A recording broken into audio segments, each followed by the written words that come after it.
Samajwadi party के गढ़ मैनपुरी की विधानसभा किशनी में दिल्ली पब्लिक स्कूल में आयोजित भारतीय जनता पार्टी की महारैली में मुख्य अतिथि के रूप में पहुंचे गृह मंत्री अमित शाह ने राम मंदिर समारोह में अखिलेश एवं डिंपल के शामिल न होने को लेकर जमकर मंच के माध्यम से बयान दिया था और उनकी जमकर निंदा की थी।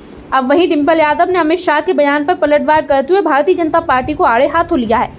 डिंपल यादव ने कहा, ये जो चुनाव है ये हमारे सभी वर्ग का चुनाव है, जिनको भारतीय जनता पार्टी ने वचन दिया था उसे बचाने का ये चुनाव है। जहां युवा बेरोजगार है, किसान आहत है, जहां दिल्ली को छावनी में तब्दील कर देते हैं ताकि किसान अपनी MSP की मांग पूरी ना कर पाए और राजनीतिक दबाव के चलते किसानों की आवाज को दबा दिया जाता है। भाजपा सरकार के इस दौर को हटाने का ये चुनाव है। भाजपा सरकार ने 1 रैंक 1 पेंशन की जो बात की थी वो भी झूठी निकली। अग्निवीर जैसी योजना ला करके देश का सम्मान गिराने का काम किया गया है। जो लोग जवानों का सम्मान नहीं कर सकते, जो लोग फौज का सम्मान नहीं कर सकते, वो लोग देश की बात ना करें। वहीं भाजपा सरकार पर निशाना साधते हुए और क्या कुछ कहती नजर आई सपा प्रत्याशी डिंपल यादव, आइए हम आपको इस खबर के जरिए सुनवाते हैं।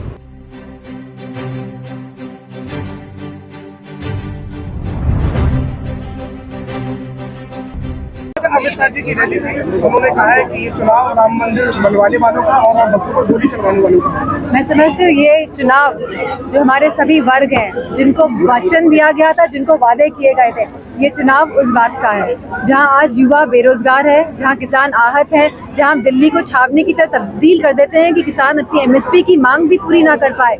जो दबाव की राजनीति का जो दौर चला है भाजपा की सरकार में, इस दौर को हटाने का यह चुनाव है जहां सभी वर्ग, जहां हमारी महिलाएं हो, चाहे हमारे युवा हो, चाहे हमारा किसान हो और चाहे हमारे जवान हो, आज सभी अपने आप को कहीं ना कहीं आहत महसूस कर रहे हैं। और जो 1 रैंक 1 पेंशन OROP की जो बात है वो भी झूठी है। इनकी एक पर्दा है। अगर आप सच्चाई से जानेंगे तो आपको पता चलेगा कि OROP का जो वादा किया हुआ था वो भी झूठा है।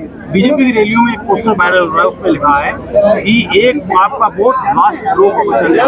मैं सोचता हूँ कि जो लोग अग्निवीर जैसी योजना लाते हैं, कहीं ना कहीं उन लोगों ने पूरे देश का, पूरे राष्ट्र का सम्मान गिराने का काम किया है। जहाँ आप हमारे जवान जो 4 साल नौकरी करते हैं, सरहदों की रक्षा करते हैं, आप 4 साल में उनको घर बिठा देंगे। तो मैं समझती हूँ कि जो लोग जवानों का सम्मान नहीं कर सकते, जो लोग फौज का सम्मान नहीं कर सकते हैं, तो वो लोग देश की बात ना करें। 2 फेज के चुनाव हुए मंच से योगी उन्होंने कहा है अमित शाह ने कि मोदी जी 2 फेज के चुनाव में सेंचुरी लगा चुके हैं, विपक्ष का भी पता नहीं था। प्रदेश के क्या कहा था?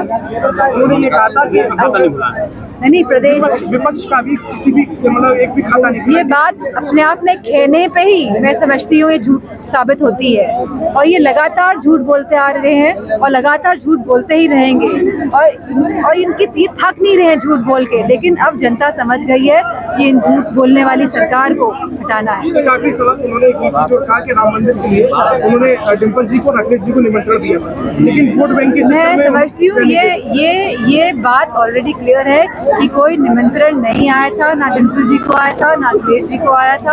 और इस तरह की बातें करके वो मुद्दों से ध्यान ना भटकाए। और जब हमें राम बुलाएंगे तो हम अयोध्या जरूर जाएंगे, हम वृंदावन जाएंगे, हम बद्रीनाथ जाएंगे, हम केदारनाथ जाएंगे, हम जगन्नाथपुरी जाएंगे, हम द्वारका जाएंगे। अमित शाह की रैली को मैनपुरी में आप किस तरह से देखती है? मैनपुरी में चुनाव आप लड़ रही हैं, जब जयवीर सिंह के समर्थन में अमित शाह आए हुए थे, कितना प्रभाव डाल दे पाएंगे मैनपुरी में? मैं समझती हूँ कि हमारे आदरणीय मंत्री जी को बहुत सारे सहारों की जरूरत पड़ रही है, तो अच्छी बात है, चुनाव लड़िए, हम जनता के बीच जाके अपना चुनाव लड़ रहे हैं। वो कह रहे हैं आज हम बाद में जेल में आप यही तो बात है, ये सब भटकाने की राजनीति का प्रयोग करके वोट को बांटना चाहते हैं। लेकिन आज सभी वर्ग जान चुके हैं कि किस तरह लोकतंत्र और संविधान की कहीं ना कहीं हत्या की जा रही है लोगों के माध्यम से, और देश चाहता है कि लोकतंत्र और संविधान के माध्यम से हमारा राष्ट्र चले।